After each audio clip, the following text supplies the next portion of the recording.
Hi, my name is Jenann Ismael, and I'm welcome you, as Carl did, to the second day of the Science and Reality Conference.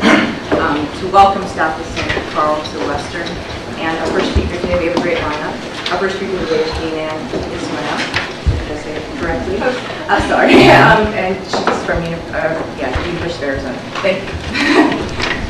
So first, let me just, I know everybody said it, but thanks so much for inviting me. Completely honored to be here and very, very happy to welcome Carl and Staples to Canada, which is my actual home country. So thanks again. It's been a fantastic sort of lineup. I'm totally honored to be included. So what I'm going to do in this paper, I'm going to talk about something that Carl has written a lot about, and I've learned very much from his work on this. So, some of you might notice that it used to be 3 tiers for the third way on objective probability, and now it's 2 tiers, but I might up that in the course of my talk. So we'll see what Carl has to say about one of the things that But what I'm going to do in this paper is provide an argument for an epistemic view of chances against an ontic view that looks at the way that chances behave under reflection. So chances, as I'm going to understand them, are objective single-case probabilities. They evolve over time in the sense that the probabilities for the same events are different at different times. You can either think of yourself as a classical observer, tracing the chances attaching to some physical system as it evolves, or as a relativistic observer, moving through a space-time manifold and tracking the evolution of the chances for some future event. Say, for example, the decay of a radiant atom as you move through the manifold. So to avoid confusion between these two pictures, I tend to think of chances as something that's defined on the manifold. And then you can look at the way that chances relate to the categorical events, the categorical properties of the manifold, and the events that their chances are. So the chance of some event, say the upcoming toss of a quantum coin, or the decay of a radium atom within some future interval of time, is something that's defined at a point and has different values at different points. So I'll assume nothing about what the chances are quantitatively, but I'm going to use their role in guiding belief to pick them out.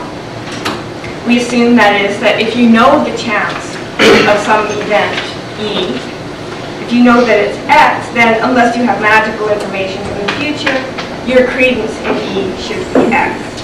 We treat this as an implicit definition of chance. So chances are those things, whatever they are, that play this role in guiding belief.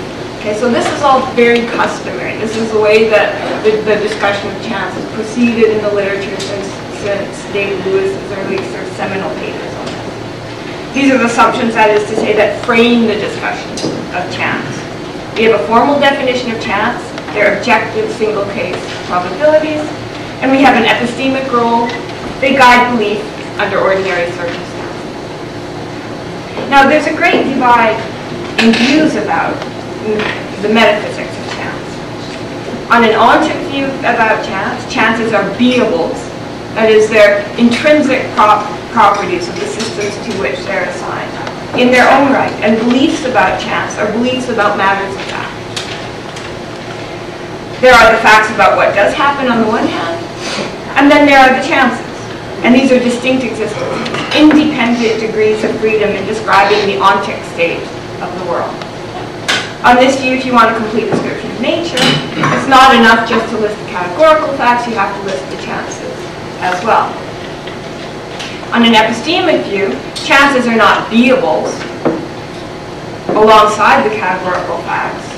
Beliefs about chance aren't beliefs about first-order matters of fact. They're second-order credences. They're beliefs about what credences one ought to have about first-order matters of fact. Okay, a slight aside here. So why should an ontic view be committed to the idea that the chances are independent beables? I think this is the way that most physicists tend to think, who defend ontic views, think of them. And it's the most natural view from a physical perspective. Chances look formally like physical quantities. They take real values, they're assigned to physical systems, they evolve over time. The most influential philosophical view about chance, however, is the Humean view that identifies chances with with patterns in the Humean manifold. I bring this up now only in case some of you are already thinking in Humean terms. On this view, the chances are beables, but they're not independent beables. I'm going to return to the Humean view later and suggest that it might be better understood as a form of epistemic view. For now, put the Humean view aside and think of the chances in the way that I think a lot of physicists do. That is to say that they're beables in their own right. They're the things that play the role of physical quantities in quantum mechanics. So just consider that. On an ontic view like that, let's call it an iontic view, or independent ontic, there may be law-like connections between the chances and the categorical facts, but there are no logical constraints on the relationships between them. So it can't be a logical contradiction to say that the chances are thus and so, but the categorical facts are some other way. Okay, if these are really independent existences, there can't be a logical contradiction between saying the chances are thus and so, and the categorical facts are some other way. When you say that the chances are such and such at t, and then you say what the categorical facts are at t, there is no overlapping content between what you said at t and what you said at t prime. Okay? Those are just logically independent contradictions on an iontic. On an epistemic view, in contrast, there are logical restrictions on the relationships between beliefs about chance and beliefs about categorical facts.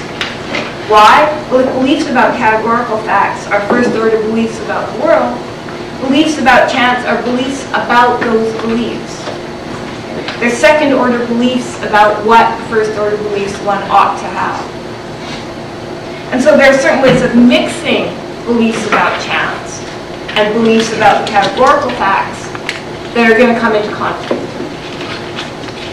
So one way of raising the question about whether chances are epistemic or ontic, whether they're independent beables in their own right, or rather they're beliefs about what sorts of beliefs about first-order matters of fact one ought to have. That is, whether beliefs about the chances and beliefs about the categorical facts have distinct subject matters, or whether there's overlapping content between. Is to ask whether those kinds of beliefs about chances and beliefs about categorical facts, have independent subject matters, or whether there's overlapping content between those beliefs. And then one way of showing that there is overlapping content is by showing that there are logical contradictions that can be derived from combinations of beliefs about chances on the one hand, and beliefs about categorical facts to which the chances are assigned on the other. Now there are obvious cases of overlapping content, and less obvious ones. If I assert no one in my class this semester is under 19 years old, and then I assert Sandra K is 18 years old, and as it happens, Sandra K is in my class, then I can derive a contradiction from those two statements. One entails that Sandra K is not 18 years old, and two entails that she is. Sandra's age and the age of people in my class are not logically independent. The mere existence of logical constraints on combinations of beliefs about Sandra K's age and the age of those people in my class suffices to show that those are not logically independent bodies of belief. There is some overlap in content between them. So whenever we have logical contradiction between two bodies of belief, we can count on the fact that there's some overlapping content between those bodies of belief. Now these kinds of overlapping content can be also deeply hidden. It takes some figuring out to determine, for example, whether there's overlapping content between a conjecture about all prime numbers greater than 9 to the 105, the power of 105, and numbers that satisfy some complicated mathematical formula. That's right. Or suppose that one argues that justice requires an uncompromising commitment to equality, and then also holds that justice must be sensitive to other values like a commitment to individual freedom and welfare of the community. One has to do more than superficial analysis to determine if there's an overlapping content between those that might potentially lead to a contradiction. Go back to that. To views about chance. Now, epistemic views are often thought to be attractive because they explain very directly why beliefs about chance should guide beliefs about categorical facts. Chances just are recommended credence for categorical facts. And because they leave room for complex and informative story about why believers like us should adopt the chances as credences. Why chance, for example, rather than schmance, the non-evolving function that assigns probability 1 to events that occur and 0 otherwise. Or fast, a temporal reverse of chance, which assigns probability 1 to future events if they occur, and values in the interval between 0 and 1 to past events. Or rance, the function that assigns probabilities of 1 or 0 to events in Russia and agrees with the chances outside of Russia. You get the idea. There are any number of functions that we could adopt as credences. And the story of why chance should guide belief, why it should play the role of chance in that principle that I say, that is, you should adopt the chances as credences if you know what the chance of some event is and you don't have magical information from the future. And the story of why chance should guide belief looks at our epistemic state and the information that is physically available to believers like us, and it explains the exceptions to the chance credence link where those exceptions arise. It explains why epistemic agents whose situation differs from ours in different ways, for example, they have crystal balls, or they're omniscient, or magical information of other sorts, why they should not adopt chances as credences. On the other hand, Ontic views are attractive because chances look formally like physical quantities, whether they are as quantum field theory defined on the manifold, or as an ordinary non-relativistic quantum mechanics assigned to systems by the physical state. They evolve over time. It's not just that they look like physical quantities, it's that they play the role in quantum mechanics that physical quantities play in classical mechanics, and there's a very strong resistance to introducing anything epistemic into physics, especially at the fundamental level. So physicists want to be dealing with objective facts about the physical world rather than with the epistemic states of observers. That's why a lot of people believe in Ontic views about chance. An aside here, some of the criticism aimed at epistemic accounts is a little bit misplaced because of a failure to distinguish a description of what my epistemic states are and a recommendation of what they ought to be. So one sometimes hears that science is about studying the world, not about studying the epistemic states of observers, and that's kind of, brought out as an objective to any epistemic view about chance. This is partly the fault of people are called cubists, like Chris Fuchs, who hold that the chances just are subjective probabilities. I'm not going to talk about that kind of view about chance. When I talk about an epistemic view, I have in mind something that's in the tradition of David Lewis's A Subjective Guide to Objective Chance, a subjectivist guide to objective chance. In that sort of tradition, chances are objectified credences. Credences recommended by an expert for believers no matter what evidence they had, so long as they had no magical information from the future. So on that kind of a view, on that kind of an epistemic view, chances just aren't simply descriptive of my epistemic states. There's something that they're a little more objective than that. Now, the division between Ontic and epistemic views of chances is often associated with the division between Ontic and epistemic conceptions of the quantum state. So one popular line of thought about quantum theory is that it provides a straightforwardly realistic picture of physical reality. Interpreting the theory on this view is a matter of revealing the information embodied in the quantum state about the intrinsic character of the systems to which it is assigned. Other popular lines of thought suggest that quantum theory should be understood as encoding information available to rational agents about physical systems, or agents' rationally derivable beliefs about such systems, or the information that can be extracted from physical systems by measuring its or more generally, the information that one physical subsystem can have about another.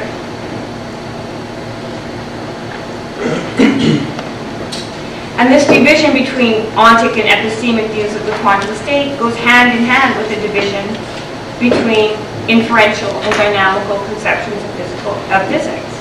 Inferentialism is the idea that a theory is a tool to allow us to make inferences about present and future facts or experiments. And dynamicism is the idea that a theory is an account of the dynamical behavior of systems entirely independent of our knowledge of those systems. So this question about the nature of chance is really an issue that's situated at the nexus of a number of important divides in philosophy of physics. So we started with the principle that identifies chance by the role that they play in guiding belief. And then we divided views about chance into two general camps. Then we noticed that it's a sort that Ontic and Epistemic views. Then we noted that if the sort of Ontic view that holds that chances are independent existences is correct, there shouldn't be any logical contradiction in any combination of certainty and uncertainty about the chances on the one hand and the categorical facts on the other. There can't be any contradiction if these are really two independent bodies of belief in an epistemic state that assigns different probabilities to one and the other. What I'm going to show is that we can produce contradictions from certain combinations of uncertainty about chance and uncertainty about the categorical facts. And that is going to show that there's overlap in content, that beliefs about chance are not really logically independent of beliefs about the categorical facts.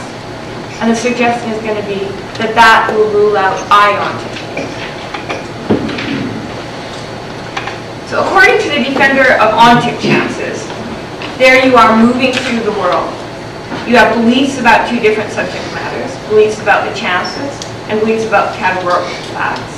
And any combination of certainty and uncertainty about one and uncertainty about the other ought to be at least intelligible. There can't be a contradiction in my epistemic state by saying that I assign a probability of 0.3 to P and 0.9 to Q if P and Q are really distinct. And so there can't be a contradiction in assigning probability of 0.3 to a chance function and assigning probability of 0.9 to some matter of categorical fact.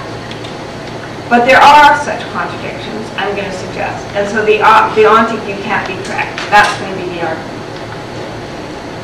Then I'm going to show how an epistemic view of chance provides a clear diagnosis of where the overlap is, where the overlapping content between beliefs about ordinary categorical facts and beliefs about chances arise, and the constraint that has to be placed on credence functions in order to avoid contradiction. And then I'm going to turn to sorting out some issues.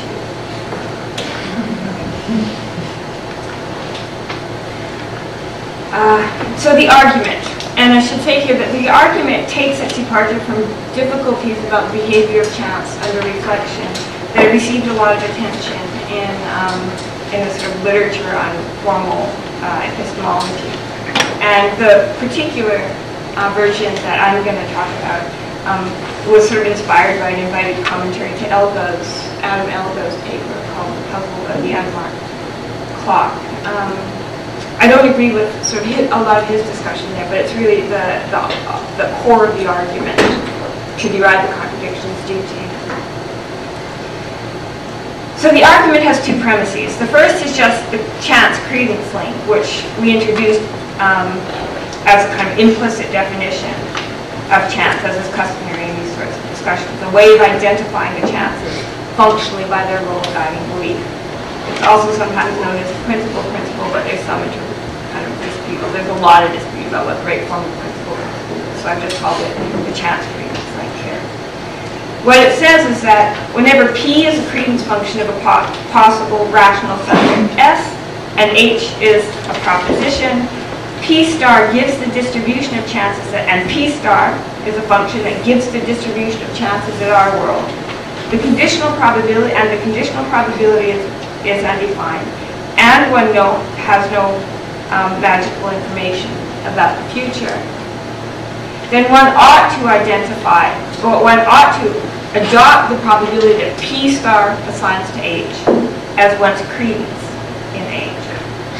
So this principle really establishes a link between two sorts of beliefs that one has. It says that your beliefs about chances are tied to your beliefs about the categorical facts in the following way. If you believe that P star is the chance function, the probability you assign to any proposition is the probability that P star assigns to that proposition. Now it has a qualification which is empty for all practical purposes, which is that it fails to apply in the presence of magical information from the future. That is information that's not obtained by natural means. Now the second premise in the argument asserts that it is possible to be uncertain about what the chances are. In some possible situations, it is rational to be uncertain about what the chances are, and indeed to have a positive degree of belief that one is in such a situation. This is something that the defender of Ontic chances can't deny. If the chances are Ontic, they're just fact, then the facts about what the chances are empirical facts, the sort of thing that it takes evidence to ascertain. There can be no contradiction on an Ontic view in being uncertain about what the chances are or entertaining physical theories that disagree about what the chances are. Someone standing at the craps table after an unbroken string of flat sixes, I don't know anything about that, so maybe that's not possible, but anyway, can entertain doubts about the fairness of the wheel. Experts can rationally disagree about the chance of another earthquake in San Francisco or the risks associated with climate change. The theorist torn between standard interpretation of QM or some nonlinear modification of quantum mechanics or some nonlinear modification of it certainly seems to be in a perfectly intelligible epistemic state of uncertainty about what the chances really are. Now from these two premises, one can derive a contradiction. Let H be the proposition P star is the chance function. That is the function that gives the distribution of chances at our world. And then fill that in to the chance credence link. The chance credence link entails that for any proposition H, P, the probability of H given that P star is a chance function is the probability that P star assigns to H. If H is the proposition that P star is a chance function, then the probability that P star is a chance function, given that P star is a chance function, is the probability that one ought to adopt that P star is a chance function. And of course, that's probability of 1. So P star has to assign probability of 1 to the claim that it itself is a chance function. But of course, the same is true for every function that you might fill in for P star. Is a chance for P star is a chance function. So the subject has to be certain that the chance credence links requires her to be certain about what the chances are. And so the chance credence link is incompatible with uncertainty about the chances. These two very simple principles are incompatible with one another. Now, the epistemic theorist has a very clear diagnosis, of why the conflict arises and a way of avoiding the contradiction. So I'm going to introduce some terminology here. Let's call pure credence functions. We distinguish first-order credences from second-order credences. First-order credences assign probabilities to physical events. Second-order credences assign probabilities to propositions about what credences one ought to have. I'm going to call a pure credence function a first-order credence function that represents the epistemic state of a subject who's just assigning probabilities to physical events and doesn't have any second-order beliefs about what credences they ought to have. So a non-reflective subject. Mixtures are weighted sums of first-order unconditional credences. Those are the kinds of credences that are assigned by reflective subjects who are uncertain about the chances. Weights are the credences that subjects assign to to various propositions about what credences they ought to have. So to various epistemically possible chance functions. Because remember, for the epistemic theorist, chance functions are just recommended credences or beliefs about what credences they ought to have. Now, IP is the principle that a reflective agent who is uncertain about what the chances are ought to apply to form his credences, completely straightforward and intuitive, where the idea is, it says that a reflective subject who is unsure about which chance function is correct, or we might say which chance function is epistemically ideal or reliable, to signal here that the correctness for the question which chance function is correct for the epistemic theorist is really a question, is not a matter of truth, but a matter of delivering credences that realize his epistemic goals. So, IP says that a reflective subject who is unsure about which chance function is correct in that sense should divide his credences between pure credence functions in a way that reflects the credence he has in their being correct.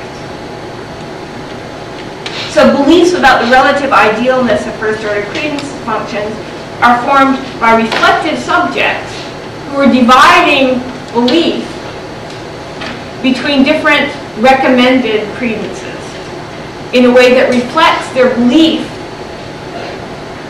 that those really are the credences that they ought to have. So the standard way of setting this up is you assume sort of a panel of experts, and each of them is delivering a different recommendation for what credences are really ideal for you. You don't know which of them is the right expert, so you divide belief between their recommendations in a way that reflects your belief that they are really the top expert on the panel.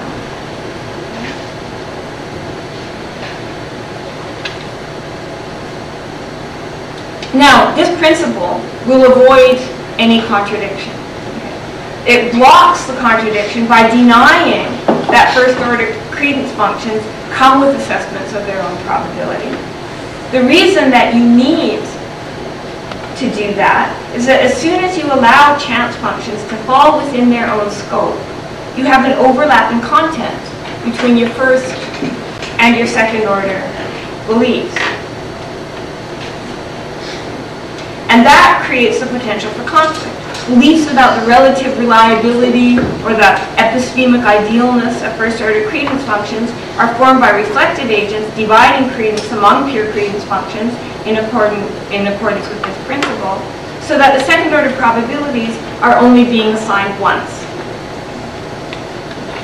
So let me put this a little bit differently. The trick here is that you need your uncertainty about the chances to match your uncertainty about the categorical facts in a manner that very delicately ensures the right fit between your first and second order credences. That delicate balancing act is reflected in this principle by keeping your beliefs about which chance function is correct outside the scope of your first order outside the scope of chance functions, and then building up your credences from mixtures of chances. As soon as chance functions fall within their own scope, we get the potential for contradictions from combinations of uncertainties attributed by chance functions and your uncertainties about those chance functions. That's where the conflict arises. The diagnosis, I think, is easy to understand on an epistemic view about chances. The contradiction arises because of indiscriminate mixing of first and second order credences. It shows that there have to be constraints on credences about what the chances are, and credences as delivered by the chances. And this is because chances are not first-order beliefs about matters of fact, but disguised beliefs about what sorts of first-order credences a rational subject whose state mirrors our own ought to have. That is why certain combinations of credences and chances and first-order facts are incompatible. Now let's see how things look for the Ontic theorist. If chances are non-epistemic, then they aren't really expressive of objectively quantified first-order uncertainty. but are rather themselves first-order matters of fact. What possible justification could there be for restricting credence functions to mixtures of pure credence functions for the Ontic theorist? And what possible explanation could there be for the contradiction that arises if one doesn't restrict? If one doesn't impose a restriction on credence functions. On an Ontic view, there is no distinction between pure and impure credence functions. First-order credences assign probabilities to categorical facts and chances alike, because remember, the chances just are first-order matters of fact about the world on an Ontic view. There is no overlap in content, no possible source of contradiction on an Ontic view. Now, could the defender of Ontic chances deny that chance functions assign themselves probabilities? Because that was really the trick. I said, don't let chance functions assign themselves probabilities. Have chance functions just assign, that's what IP says. So have chance functions just assign probabilities to categorical facts, and then form your beliefs about, form your credences by mixtures of epistemically possible chance functions. Why couldn't the Ontic, could the defender of Ontic chances do the same thing, just deny that chance functions assign themselves probabilities? I just don't see how. If chances are Ontic, and if P star is some chance function, it entails all of the little local facts about what the chances are, then it entails their conjunction. And so a chance function has to assign itself a probability of 1. In the argument, we could substitute the probability, the probability that P star assigns to P star as the chance function equals 1 with P star that it entails itself. It entails that it is the chance function. Because P star just entails all of the little local facts about what the chances are here, and the chances are there, and the chances are there. And it's being the chance function is just the conjunction of all of those facts. So there can be no logical constraint on any combination of certainty and uncertainty about the chances on the one hand and the categorical facts on the other. Since they are distinct existences, there is no contradiction saying I am uncertain about what the chances are, but I have such and such credence in the categorical facts.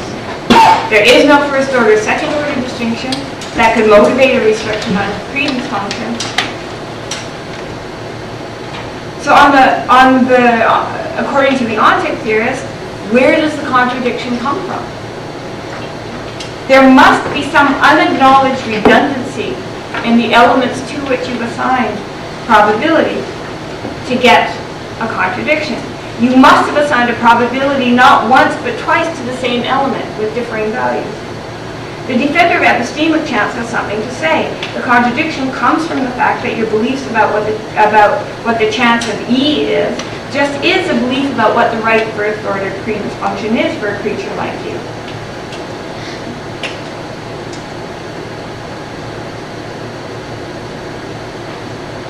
That is, a creature who mirrors your epistemic state, who conditionalizes on all information from the past but has no magical source of information from the future. And your belief that P star is the correct chance function in our world just is the belief that it expresses the ideal first-order credence function. So when you assign a chance function probability of less than 1, you are saying that there is some first-order fact about the world, some fact about the world, namely what the chances are, that you are both certain and uncertain about according to the epistemic theorist. That's where the contradiction comes from. You're certain about it because you know that the probability of P star equals the probability of P star given P star, and that equals 1. And you are uncertain about it because you don't know whether P star is in fact the ideal credence function for you.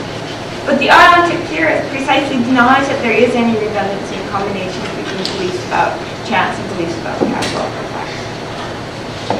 So the defender of an epistemic chances has a well-motivated restriction to mixtures of pure probability functions.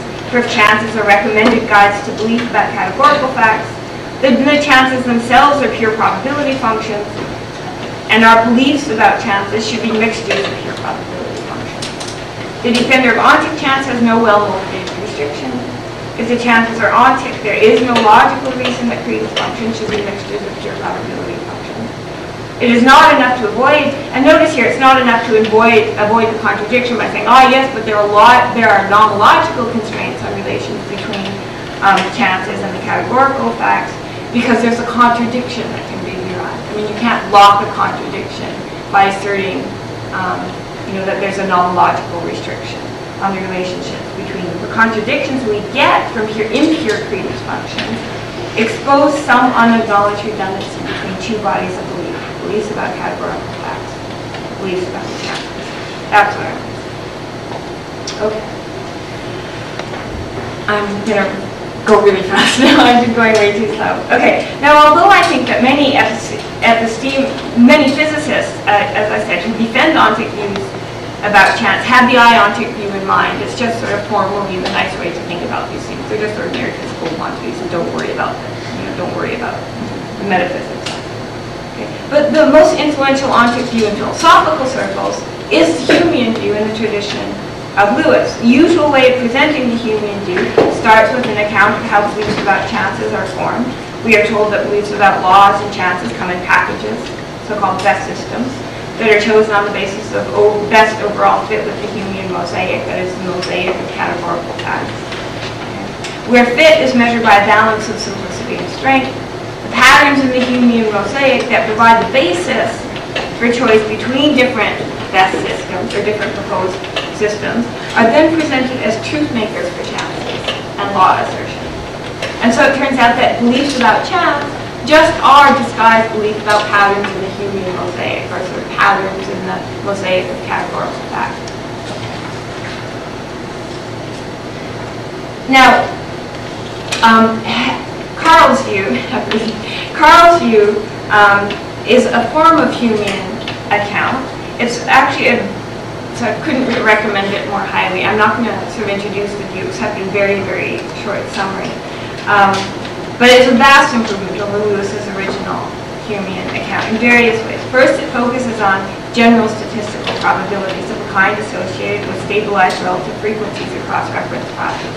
We can attach a probability to A given B wherever we have a relative frequency for the right kind of stability. So, for example, the probability that a fair coin will land heads, that a roll of a pair of unweighted dice will show double sixes.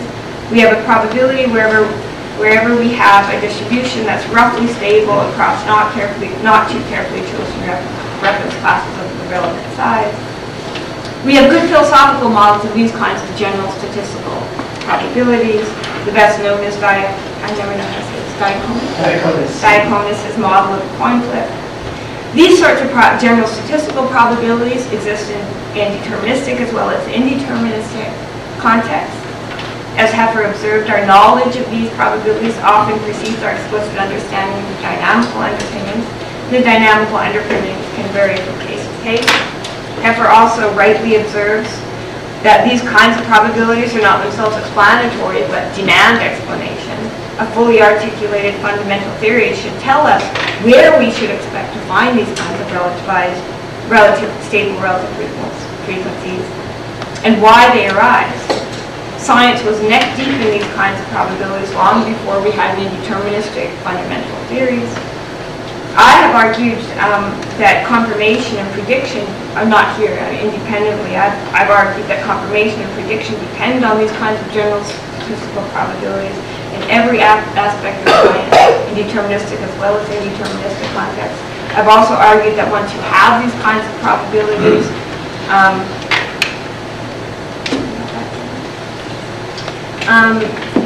once you have these kinds of general statistical probabilities, then you can introduce quantum probabilities as a special case. Eliot has discussed these kinds of probabilities in connection with macroscopic phenomena and argued for their recognition and importance in evolutionary theory. Everything that Carl says in that paper, I think, is almost exactly right. But I have 2 points of slight disagreement. First, he refers to these general statistical probabilities as chances, but I would call them general probabilities. This is partly a matter of terminology, but it's partly also, I think, a matter of form. His objective probabilities attach in the first instance to types rather than tokens. And the basic form is conditional.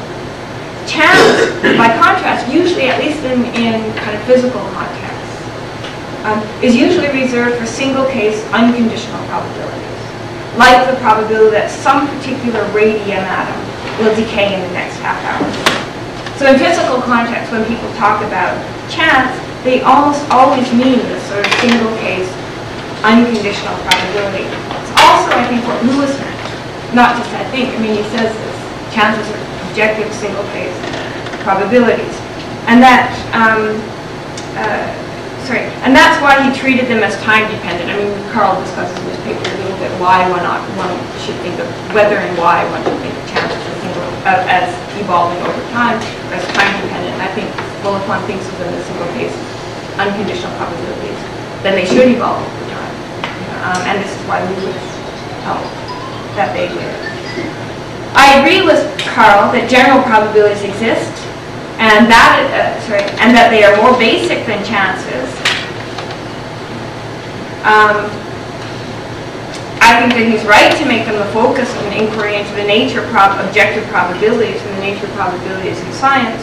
But I would say that if we introduce a single-case objective probability obtained by conditionalizing obtained from these general statistical probabilities by conditionalizing on the past of an event, or if you like, on the present intrinsic state of the system to which it's assigned, if that screens off the effect of the past, then we get a much better interpretation of quantum chances and a better fit with the quantities that play the role of chance in guiding belief. Okay, I'm going to avoid that. Second, I think there's a difference between making statements about patterns in the Humean mosaic and making a guess or venturing an inductive pattern an inductive hypothesis based on those patterns. I would say that the chances are best guesses based on patterns in the Humean mosaic, but deny that they should be identified with patterns in the Humean mosaic. Now the difference matters because if we're trying to capture the content of statements or beliefs about chance, there are good reasons for denying that the content of statements about chance are the same as the content of statements or beliefs about patterns in the Humean mosaic. They're not intersubstitutable in inferences. There's a certain looseness of fit between beliefs about the chances and beliefs about patterns of categorical fact that's codified in the axioms of probability and absolutely essential to the cognitive role of beliefs about chance. That looseness of fit makes inferences from patterns in the Humean mosaic to claims about chance unavoidably ampliative. So my feeling is that Hoefer's paper my feeling in reading Hoefer's paper was that he really intends that chances are to be thought of as expressive of best guesses about unobserved cases based on stabilized quantum frequencies. And so I would like to count his view as an epistemic account as well. So if he's willing to say yes to that, then I'm going to increase the 2 tiers to 3 tiers for the third way.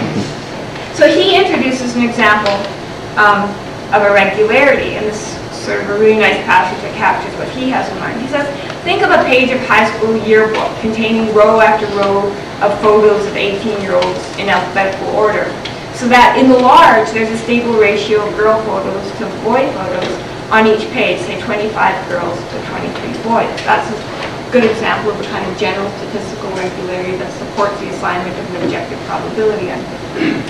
The regularity about boys and girls on pages is objectively there. And this is the crucial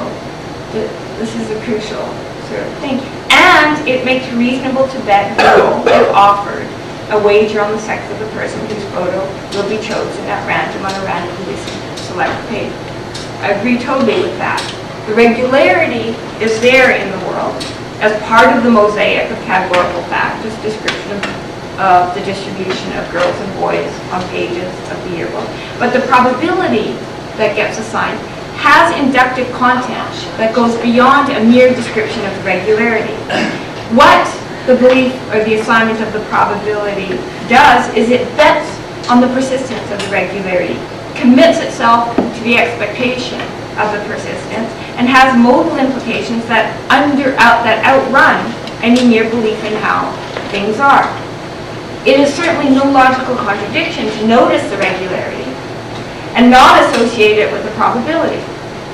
Not to take on the additional kind of inferential commitments that come with an assignment of a probability. One can easily imagine situations in which that would be the right thing to do, that is, notice the regularity and refuse to take on the implications that come with an assignment of probability. Imagine sitting at a roulette table, noticing regularity, so that makes it look like it's random, and then looking under the table and seeing that random behavior, the apparently random behavior, is managed by a carefully controlled leader.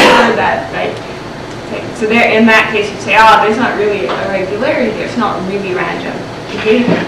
So what is really there in the world, I would want to say with Carl, is a regularity, but the inductive content the inductive content that comes with an assignment of probability is a hedged prediction based on the regularity that carries epistemic and practical commitments that we make explicit by looking at the role of the assignment of probability in expectation and betting behavior. So I want to say there's a difference in content between beliefs that come with assignments of chance or assignments of probability and mere regularity on which those are based. So if one goes and looks at Lewis's paper, there are actually two separable threads in that paper. There's one that treats chances as objectified credences, and indeed, think of the title, A Subjectivist Guide to Objective Chance. So he starts out with the view that subjectivism is right. And then one that identifies chances with patterns in the manifold of categorical facts. So my suggestion is that what the Humean view can be thought of as doing is really presenting the patterns in the Humean mosaic that provide the basis for the inductive content built into probabilistic belief. That inductive content, doesn't make a full-on prediction about what will happen. It makes a kind of hedged guess about what the likely alternatives are, given the system's intrinsic state and its history. The same goes, I would say, for beliefs about laws, capacities, dispositions, and causes, all of the modal outputs of best system style theorizing. These aren't first-order beliefs about what is the case, but derivative quantities that encode inductive content based on patterns in the manifold categorical fact. Those quantities are used in epistemic and practical reasoning. Taking patterns in the Humean mosaic and solving for the probabilities, or solving for the laws, or solving for the causes, is a way of preparing credences in advance for believers who find themselves needing to make guesses about the future. It is science doing what science does best, taking the everyday informal inductive practices that we all, as a matter of practical necessity, engage in, and making an art out of them. Beliefs about chance are hedged predictions. They don't assert this will happen or this will happen so and so many times, but they're sort of generalized form of prediction that I've called elsewhere a partially prepared solution to frequently encountered problems. They extract projectable regularities from the pattern of fact and give us belief-forming and decision-making policies that have a general pragmatic justification. So I think that the right way to present a Humean account is to hang on to the epistemic thread in Lewis's original presentation as expressive of the content of statements about chances, and then present the Ontic part, the part that identifies the patterns of the manifold of facts with which he wants to identify the chances. I say present that instead as an account of the facts that ground the inductive guesses expressed by chances. And I'm hoping that Carl agrees then, because I think that almost everything else in the paper is exactly right. So there's a way of putting this in languages that captures the right mix of objectivity and subjectivity. Chance is an objective quantification of the information that the past carries about the future. The mistake of identifying chances with patterns in the Humean mosaic that provide the basis for beliefs about them is the mistake of confusing the properties of a system in virtue of which it carries information with the information that it carries. Or, and this is what I always think of as the physicist's analog of the use-mention confusion. It's a mistake that's made everywhere in physics. in physics, the mistake of confusing the signal with the message. So, do I have any time to? Okay, so I was going to talk, so let me do one thing. I was going to talk about how to proceed with the interpretation of quantum mechanics. Instead, I'm just going to recommend, so I said earlier that the distinction between epistemic and ontic chances is often conceived as a distinction between epistemic and ontic conceptions of the quantum state. And I wanted to suggest that that's a confused way of thinking of it. And it was really a super nice paper by Guido Bacigalupi called A Critic Looks at Cubism that suggested this to me. And that's really, in some ways, everything that I've said here is kind of building on the insight in that paper. So instead of actually talking about quantum mechanics, I'm just going to recommend Guido's paper. In there.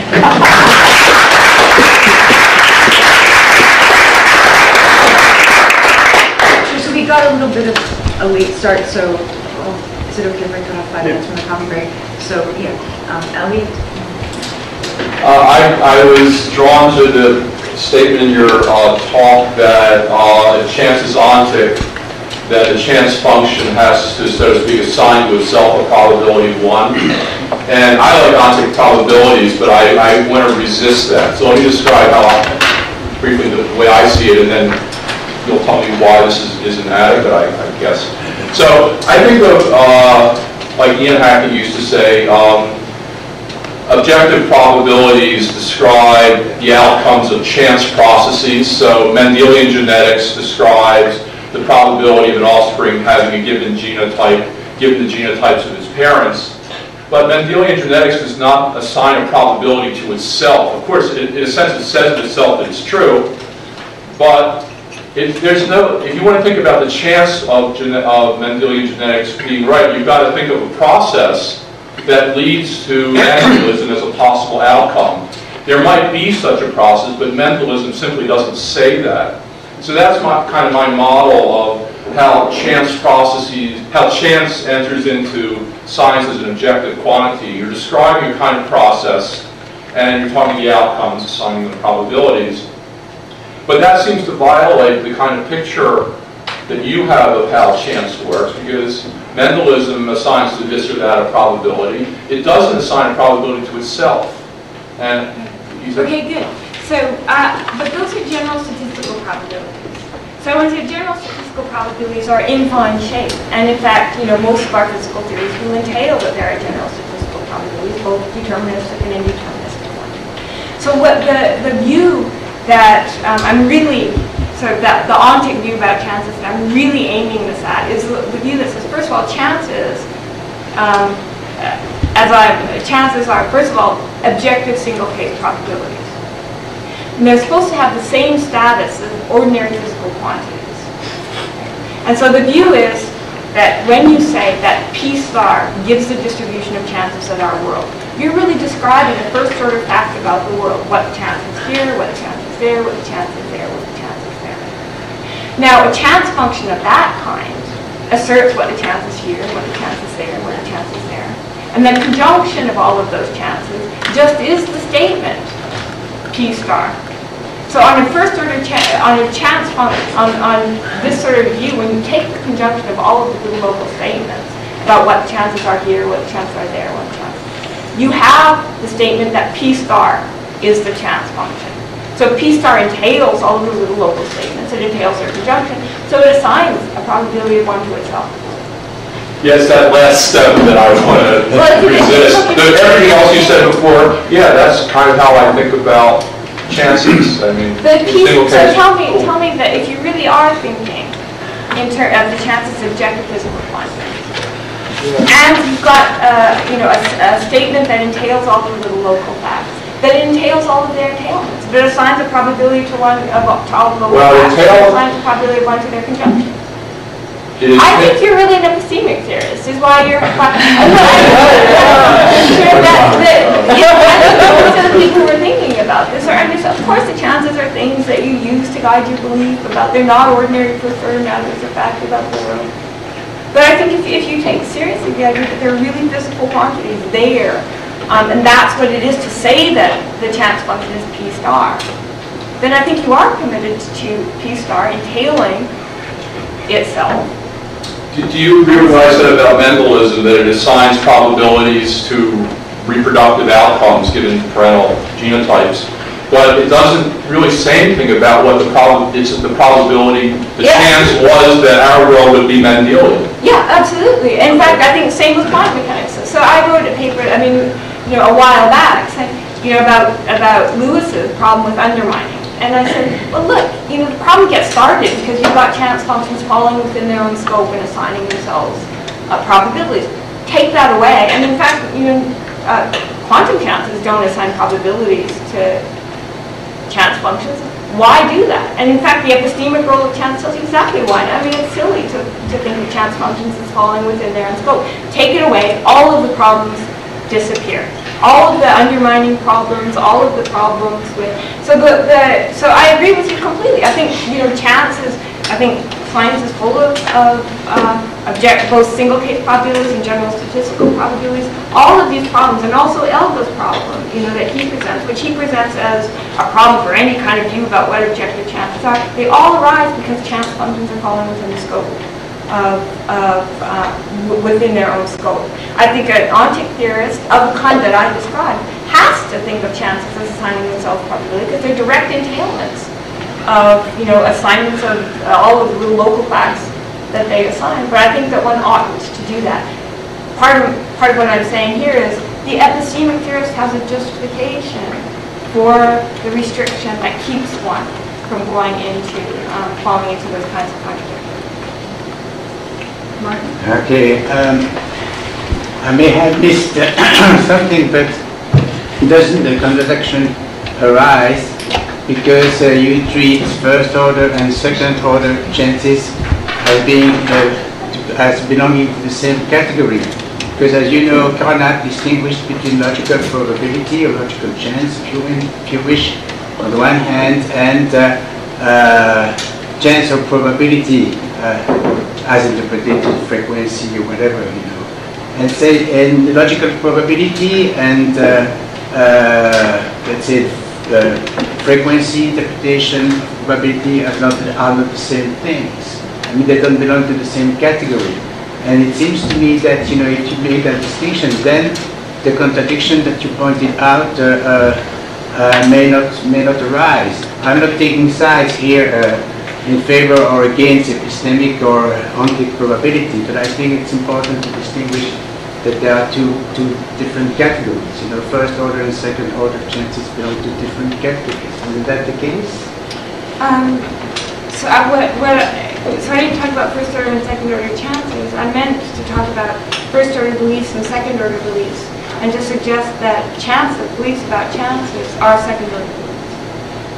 They're beliefs about what credences one ought to have.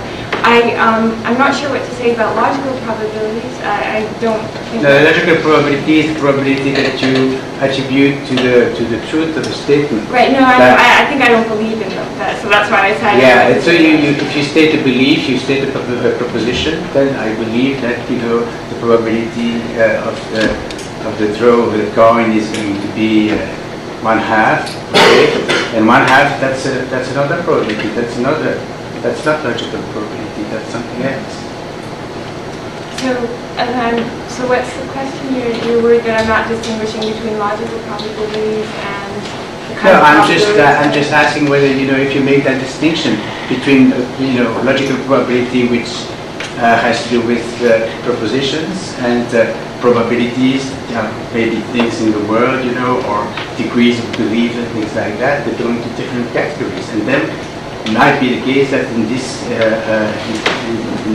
if you make that distinction, the contradiction doesn't arise. So the discussion about start with the idea that there are objective probabilities. Then there's a division of belief about what the source of objective probabilities are. So some people think that objective probabilities come from stabilized relative frequencies, but what Carnap was trying to do was suggest that objective probabilities come from, there's some sort of logical foundation for them. So I take that as a dispute about where the objective probabilities come from. I don't think that which side you end up on in that dispute is going to matter at all to what I've said. I agree with that. earlier you were talking about a slide entitled The Great Divide. And I'd just like to make a plea for more pluralism when it comes to chance concepts. You know, as you know, I'm a big fan of epistemic chances, and I've argued it's an important concept for understanding statistical mechanics. But if, you know, someone comes along and presents me a dynamical collapse theory in which the chances are built into the laws of physics, and as you pointed out, those are actually taken as ionic chances. You know, I'm going to take that as a serious candidate for the way the world is, and assign non-zero credence to that being right. And so it doesn't seem to be like we have to choose between saying chances are epistemic chances or chances are, ionic. They're both coherent concepts that might have their uses. Of course, unless you can get a contradiction from the idea of ionic chance. And actually, one way to avoid a contradiction is what Elliot suggested is to not let them fall within the scope of their assigned chances themselves. I actually didn't get why there's a contradiction even if you do. But in the interest of time, let's talk about that over coffee. Okay.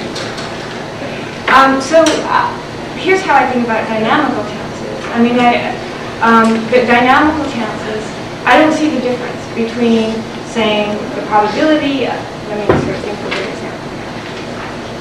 I think of sort of dynamical chances as just being kind of general probabilities that relate the state of a system at one time to its state at an earlier time. So you can get an objective general statistical probability that systems that start out in state at state psi at t1 end up in state psi prime at t2 as just transition probabilities. That's a general statistical regularity. Can I think of those as wholly ontic, just part of the laws of physics? So the question is, what does it mean to say that they're ontic? What I take it to mean is that,